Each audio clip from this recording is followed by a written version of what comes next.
Over the weekend, we had 3 brand new cards that were revealed. As of the morning of July 9th, when I'm recording this, that's what we have. We got Kronk, we got Pongo, and we got Lilo coming in on even on a Sunday, which was a big surprise to everybody. Today, we're going to break them down using SWOT analysis. We're going to get right on into it. So let's start with the right-hand man, Jey Uso. I mean, Kronk. That's right. Kronk, the right-hand man, is a 6-cost inkable steel character with 6 strength, 6 willpower, and 2 lore, and he's got a vanilla box, but it does have the fun flavor text of, oh yeah, it's all coming together. So this character is obviously very straightforward.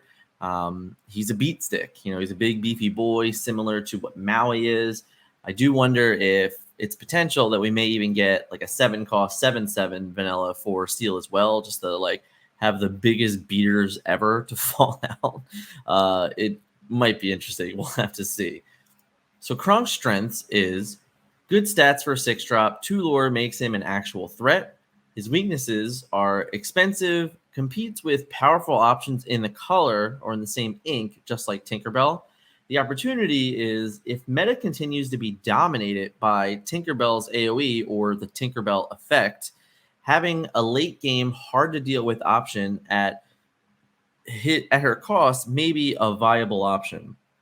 Just to like break that down a little bit more, Tinkerbell being also 6 cost and effective 5 power because of her 4 strength and then her 1 damage when she comes into play.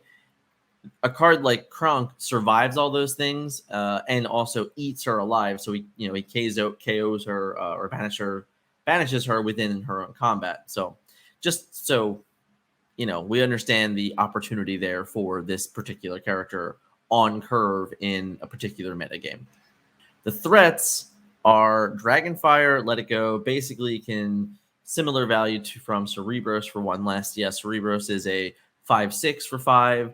So for 1 less strength, you can have a kind of a better card in a way, but it also only has 1 lore, so that is something to note as well.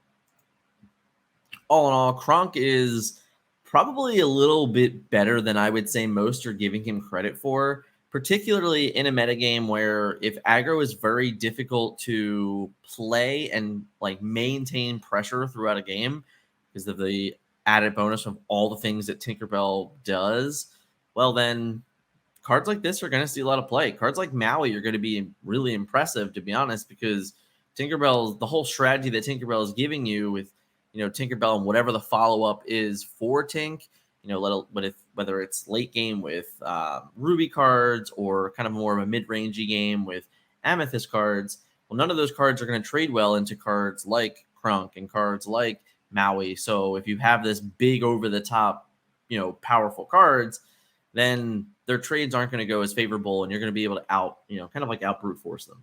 Let's get into card 2. Pongo, the Ol' Rascal. Pongo is a 4-cost inkable ruby card with 2 strength, 3 willpower, and evasive. Also has 2 lore. So, I mean, honestly, guys, Pongo he looks like really unappealing, but at a 4-cost evasive with 2 lore, he pressures the game really early, and he only has like certain cards that really answer into them.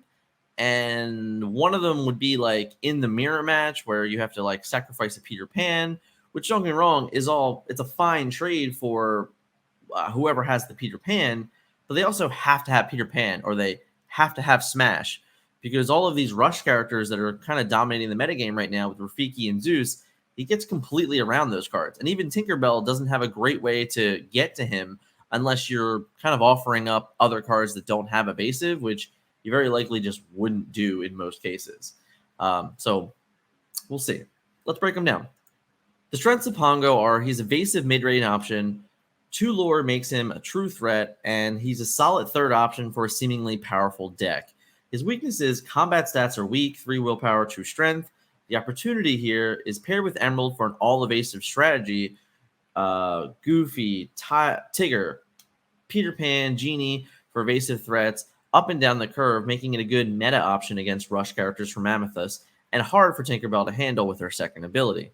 The threats are Peter Pan trades into him below curve, as does Smash. The biggest issue is Tinkerbell's second ability if he's in play when she hits play.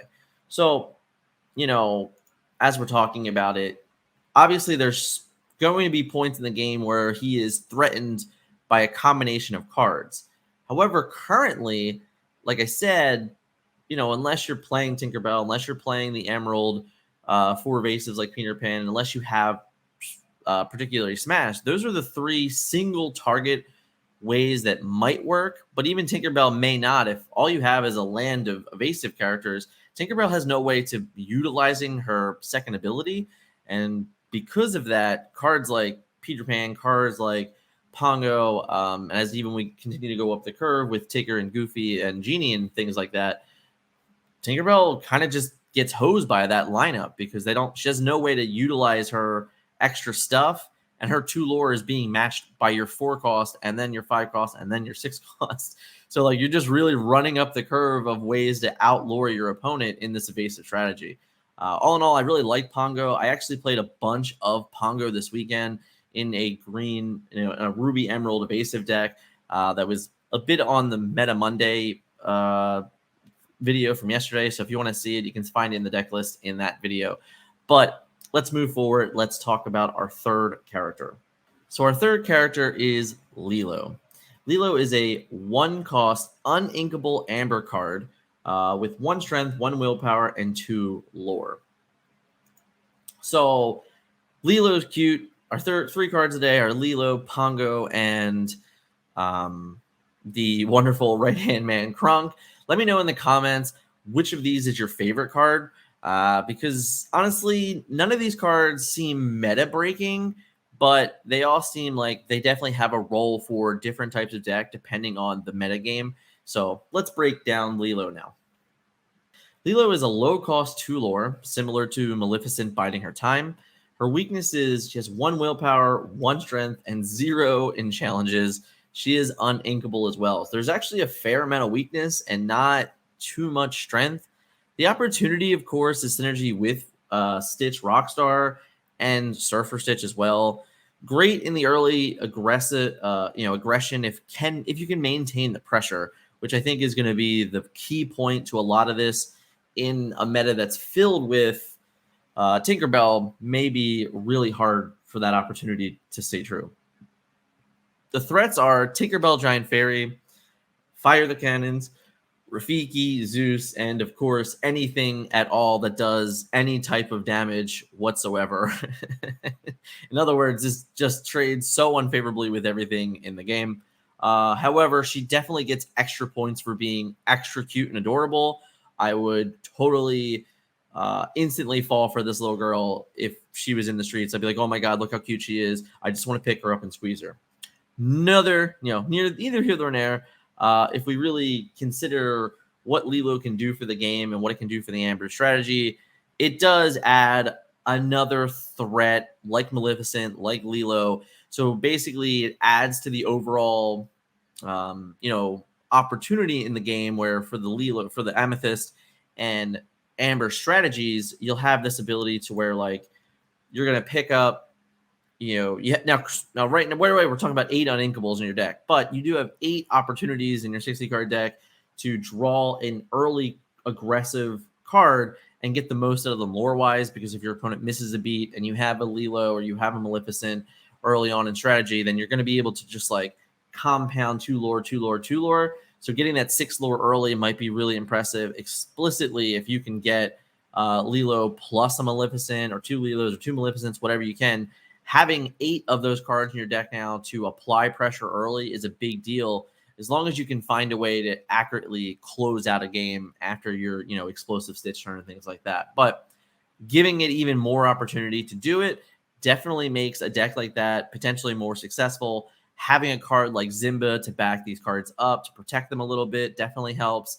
You just have to understand that there's going to be like a valve, like almost like a safety valve, like how much can I really get out of my early game cards before they just get Tinkerbelled away for free? So when you're, really going through that concept, you just have to be very weary. Like if my opponent is a steel deck, maybe I don't want to overcommit early because I don't want to get like 4 for 1 from a Tinkerbell. And that's just going to come with really playing the game and getting the reps and understanding the strategy of that deck as a whole. All in all, I think all of these cards are, pretty stellar today. Of course, we do every single breakdown like this. If you want to see other videos like this, check out in the description. And of course, right here, you can just click on this video. Thanks so much for watching today. Please hit that subscribe button. Hit me up in the comments. Let me know which of these cards is your favorite and most meta impactful. See you guys in the next video.